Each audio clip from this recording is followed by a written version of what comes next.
Il existe en France la loi du 11 février 2005, qui a été un progrès énorme, effectivement, dans le domaine du handicap.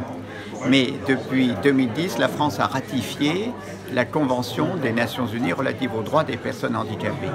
Et c'est un plus très important pour renforcer notre propre loi, parce que cette convention pose la question du handicap en termes de droits et de liberté.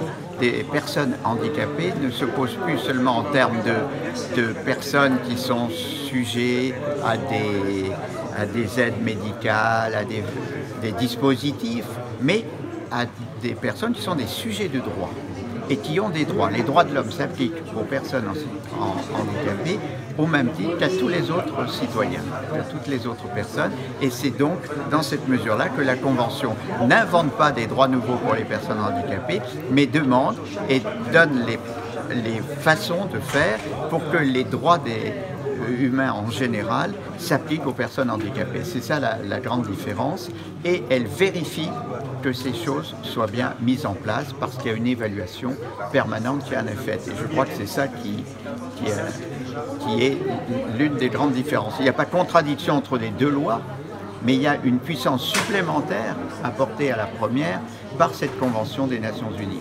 Il faudrait maintenant effectivement que notre pays se mette vraiment en mesure de remplir les exigences, de répondre aux exigences de la Convention des Nations Unies relative aux droits des personnes handicapées.